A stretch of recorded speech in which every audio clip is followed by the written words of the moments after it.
Boa tarde ou boa noite a todos vocês. Muito bem-vindos a mais uma aula de programação estruturada. Bom, na aula de hoje vamos aprender um pouco mais sobre o seguinte assunto: vetores e matrizes. O que vamos aprender basicamente nesse módulo? A gente vai ter uma explicação de vetores e matrizes, uma introdução à variável string e a biblioteca locale. Vamos começar então. Seguinte, essa biblioteca locale é uma biblioteca bônus. Por que bônus? Lembra que eu comentei que que alguns códigos, quando você colocava o acento no aplicativo, né, na IDE Code Blocks, dava um erro e ele mostrava uma letra totalmente diferente? É esse erro. Por que eu falo que é bônus? A gente sabe que existe, mas não é uma obrigatoriedade no nosso código, sabe? É mais estético. Realmente a gente usa para que não fique o erro com a acentuação. Então a gente vai executar e quando a gente usar um acento no nosso cout, como um olá, será, quando um acento em algum nome, ele não irá aparecer ali quando você exibe na tela. E isso é muito bom, porque a gente pode fazer o código na nossa linguagem, né? No português realmente. Da outra forma que a gente estava fazendo, fazíamos normal o código, não tinha alteração nenhuma, porém os acentos eles ficavam sem aparecer. Então vamos mostrar um pouquinho. A biblioteca para fazer vai ser da mesma forma, jogo da velha, né?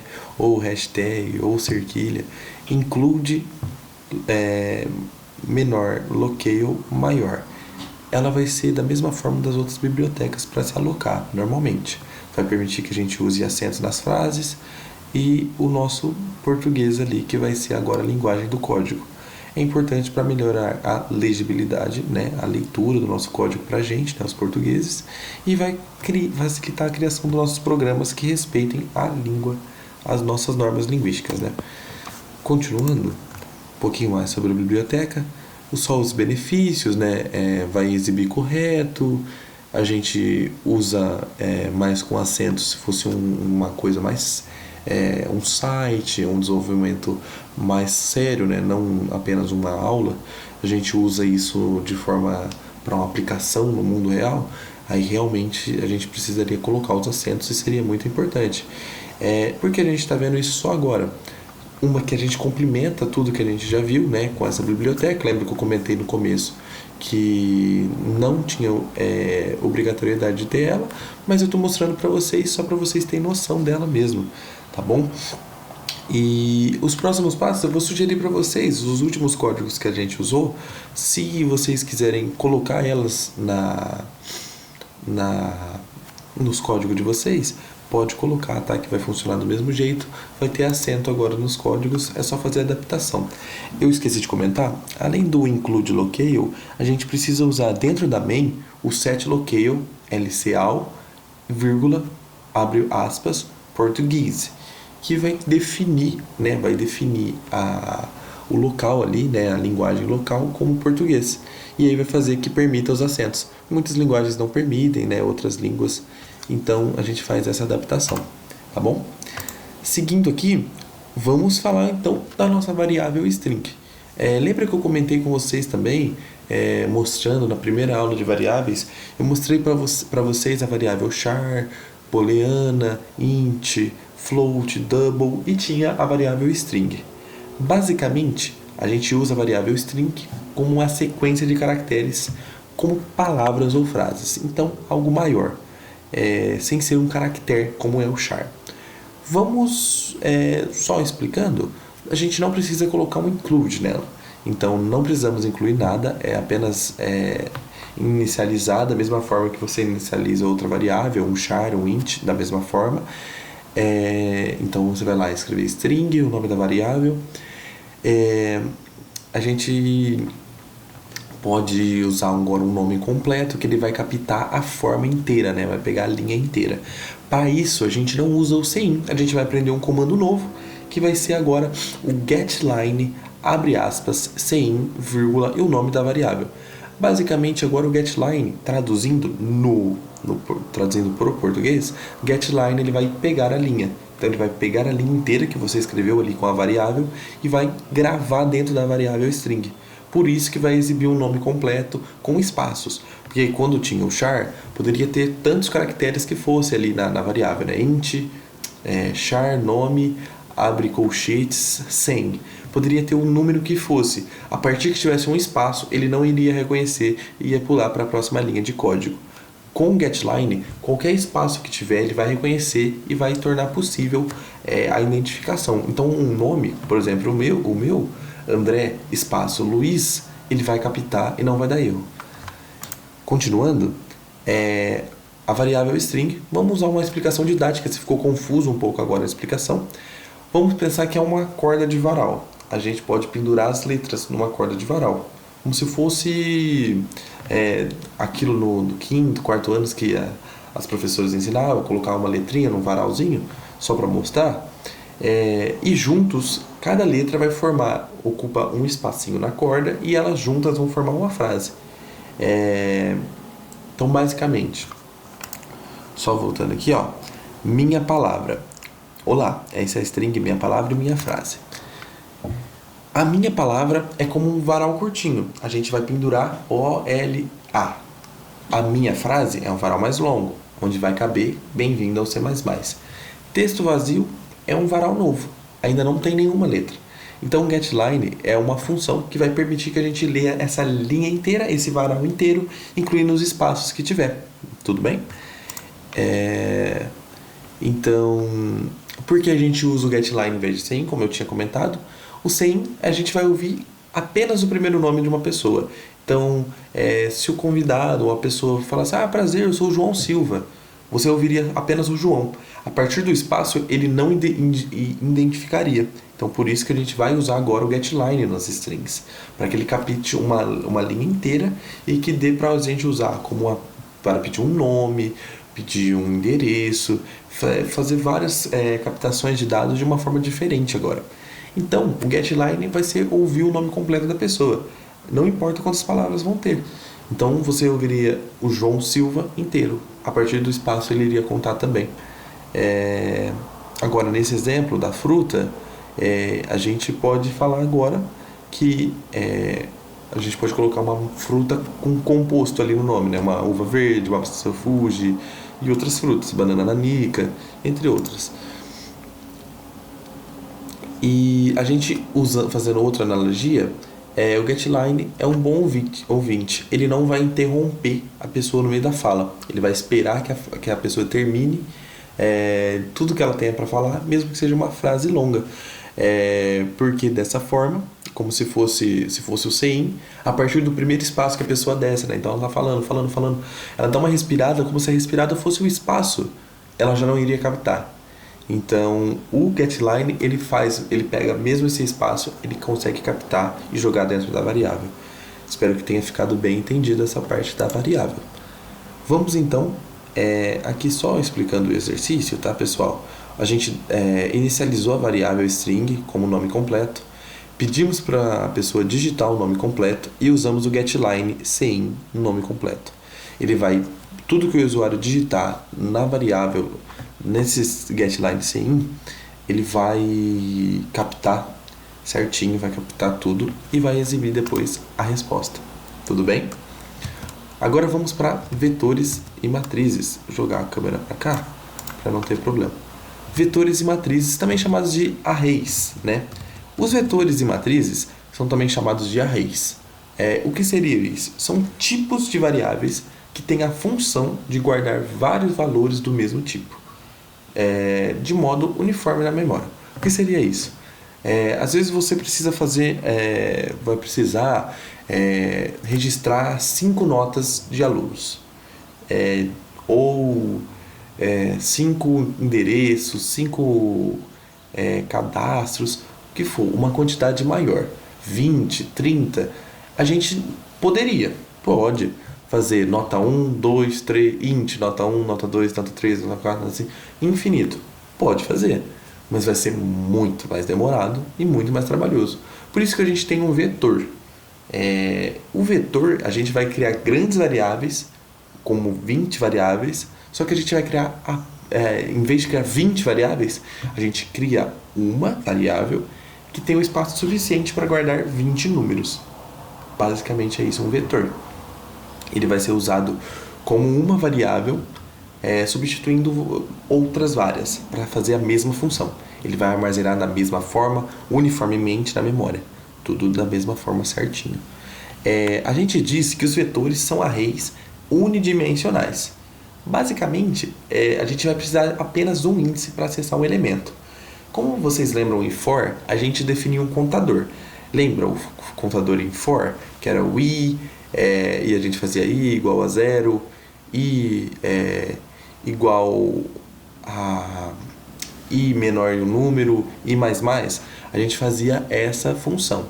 Agora, o que a gente vai fazer? A gente vai ter apenas uma desses índices, né? Um desses contadores. Vou recomendar chamar de i, como se fosse uma linha só, porque um pouquinho mais para frente a gente vai aprender um conceito de matrizes, e a gente vai aprender o conceito de matrizes em matemática, que a gente normalmente usa i para linha e j para coluna. Vocês vão entender isso que eu vou explicar um pouquinho mais para frente, tá? As matrizes são arrays multidimensionais, que vão precisar de 2 índices ou mais para acessar um elemento. Então ele vai precisar da posição da linha e da coluna. Então por isso 2 índices. Continuando aqui. Vetores propriamente ditos. Vetores. Um vetor é uma sequência de elementos do mesmo tipo de variável. Basicamente, eles vão estar armazenados em posições seguidas, né, consecutivas. Então cada elemento vai ter um índice numérico, 0, 1, 2. Um exemplo, a gente define int números. A gente vai criar um vetor agora. Então vai ser int números, abre colchetes e coloca o tamanho do seu vetor. Então um vetor de 5 números inteiros. Vamos usar um exemplo mais didático. Imagina que esse vetor fosse um cesto de frutas. E nele a gente vai colocar 5 frutas. Então a gente vai definir um vetor de cesto chamado cesto de frutas. Então a gente vai lá, string cesto frutas, abre colchetes, o tamanho dele é 5. Uva, banana, morango, pera, maçã são as nossas frutas. Cabem exatamente 5 frutas. A gente vai definir da mesma forma que está escrito ali, e cada fruta tem uma posição específica, que são o seu índice. Normalmente a gente pensa que a gente usaria uva sendo 1, banana 2, morango 3, pera 4 e maçã 5. Porém, aqui em programação, em C++, em outras linguagens, a gente usa o primeiro índice começando com 0. Então a uva está na posição 0, a banana na posição 1, o morango na posição 2, a pera na posição 3 e a maçã na posição 4. Então a gente faz um pouco dessa confusão.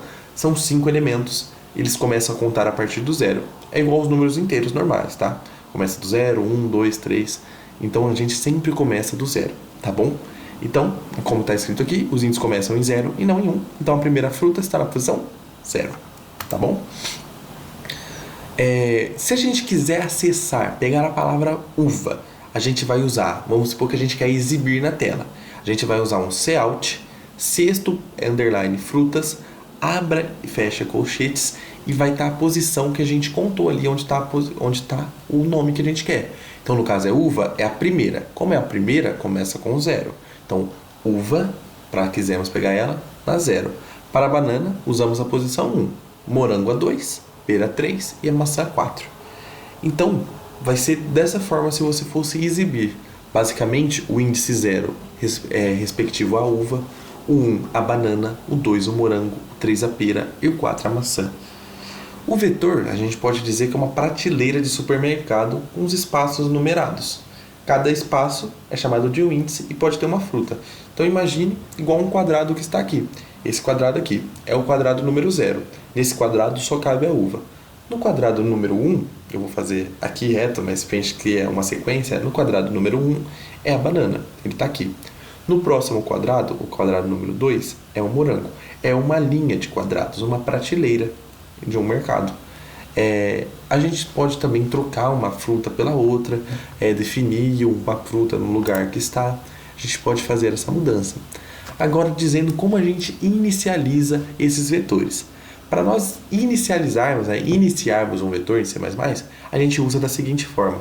Primeiro vamos colocar o tipo do vetor, então se ele é int, char, float, double, o tipo que for, né, das variáveis que a gente ensinou. Após isso, o nome, que a gente vai chamar a variável, sempre use daquela forma correspondente, mais ou menos parecida com o que a gente quer ensinar, né, o que a gente quer pedir, né, do usuário. Então, cesta de frutas, sempre ter um contexto, relacionar com o contexto, que facilita muito a compreensão. E entre colchetes, o tamanho, o número de elementos que o vetor vai conter, tá bom? É sempre dessa forma. Aqui são dois exemplos que eu vou fazer com vocês de como a gente vai manipular essas cestas de frutas para exibir as frutas, e depois a gente vai trocar uma fruta específica e a gente vai fazer outro exemplo também para fixar na cabeça de vocês, tá bom? Vamos para os exercícios. Pessoal, agora vamos fazer o exemplo aqui. Nesse exemplo, a gente vai pegar a mesma lista de frutas e vai fazer algumas alterações e exibições com ela. Então, a gente vai fazer cesta frutas de tamanho 5 e a gente vai colocar. Então, vai ser a uva, o morango, banana, a pera e a maçã, certo? Agora a gente vai definir uma variável i, que é para a gente fazer o for. Então lá, for i igual a 0, i menor que 5, i mais. Cout, cesta frutas na posição i, e exibimos. Então, uva, morango, banana, pera e maçã. Se quiser, pode dar um espacinho, né, para facilitar. Ó, uva, morango, pera e maçã. Após isso, a gente vai exibir uma fruta em específico. Eu quero que exiba a terceira fruta, que no caso ali é banana. Então, no caso, eu vou ter que fazer o quê? Eu vou ter que pegar a posição 2. Então, a terceira fruta é... Qual que seria a posição que está a terceira fruta, né? Seria ali a uva, o morango, a banana. Qual seria a posição? Número 2. Então, exibimos. Eu esqueci de fazer isso aqui, ó. Muito importante. Isso aqui ele vai fazer em todas, ó. Vai fazer assim e aqui. Eu vou deixar aqui sem, pra gente deixar elas em ordem, como se fosse um vetor realmente, para ficar mais fácil. E a gente só pula a linha aqui, e a terceira fruta é a banana, né? 1, 2, 3 é a terceira mesmo. Agora, modificando aqui, a gente pode fazer o seguinte. Cesta frutas vai receber, cesta frutas na posição 3, vai receber a fruta caqui. Após isso, cout, a quarta fruta é na posição 3.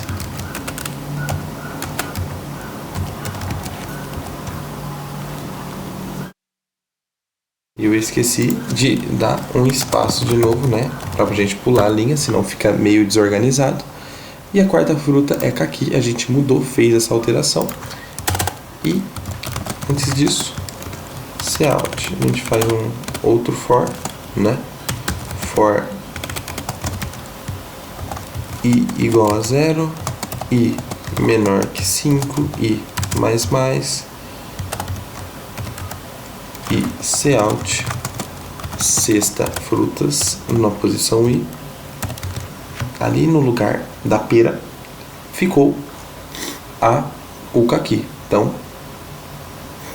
ficou desse jeito.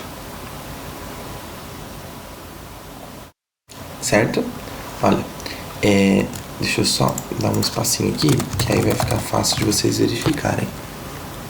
Que eu acho que ficou meio confuso. Ó, primeira exibição da nossa lista, tá?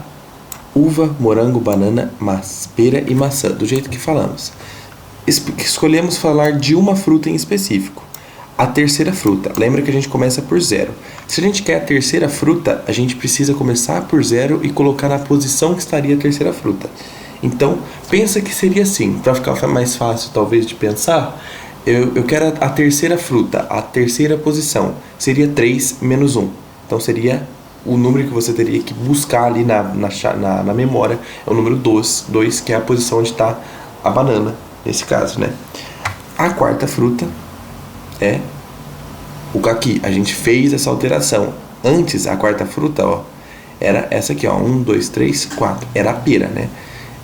A gente fez a alteração da pera pelo caqui.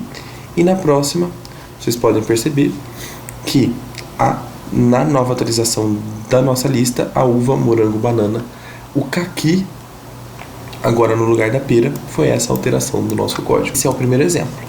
Vamos para o próximo. Bom, pessoal, o próximo exemplo aqui é esse das músicas, da playlist. Eu vou usar, em vez de música, porque eu não tô com uma memória muito boa para lembrar alguma música, vamos usar gêneros de música, e aí a gente realiza essa lista com gêneros de música, tá bom? Então vamos começar.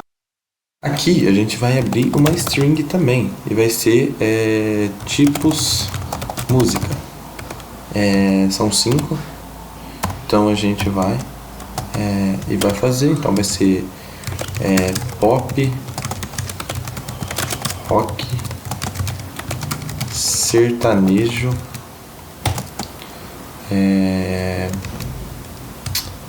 country,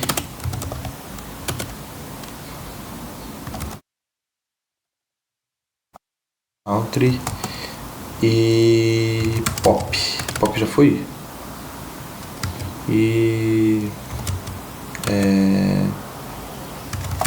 põe um funk. Tá. Esses vão ser os 5 tipos de música, tá bom? A primeira função que a gente precisa fazer é a de exibir a lista, né? Então a gente vai declarar um int pra gente realizar o for, vai ficar int i igual a 0, i menor ou igual a 5, i mais, abrir as chaves, colocar o cout para exibir o tipo músicas na posição i, e é isso. Vamos executar. Vamos só dar aquele espacinho para não ficar tão feio. Para não ficar tão feio. E pop, rock, sertanejo, country e funk. Aí a gente vai exibir a terceira e a última música, né? O último tipo de música, se eu não me engano. Então vai ser cout. Tipos música, a terceira seria o sertanejo. No caso, seria a posição 2 ali, né? A gente já conversou. 1, 2, 3, 4, 5. Só que na realidade é 0, 1, 2, 3, 4. E a gente vai colocar. Então vai ser o terceiro tipo de música e tipo músicas.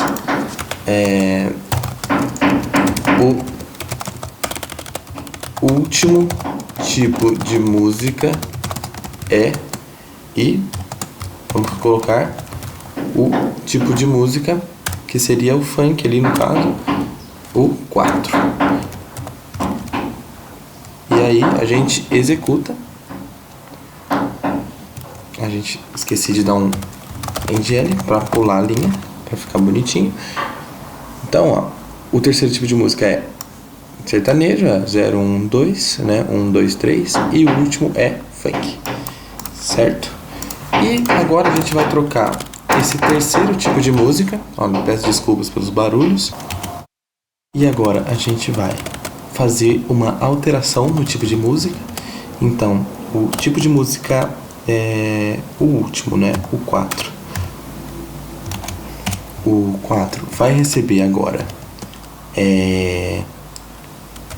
Vai receber agora. Sertanejo universitário. Vai ser isso que ele vai receber. E aí a gente vai vir aqui e vai fazer outra lista, né? Outro for para exibirmos esta lista atualizada, tá bom? E aí faremos dessa seguinte forma.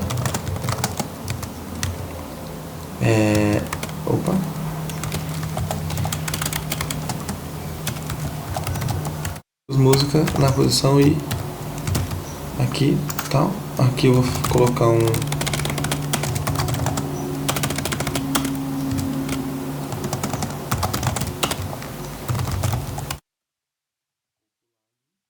pra ficar bonitinho.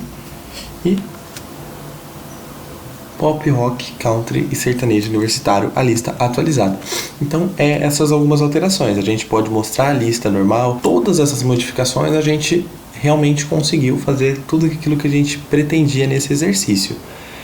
Essa é a parte de matrizes. Essa aula vai ficar só por conta disso. Eu vou fazer uma segunda parte dessa aula que eu vou explicar matrizes na outra aula, tá bom, pessoal? Então, até a próxima aula que vai ser a continuação dessa, viu? Até mais!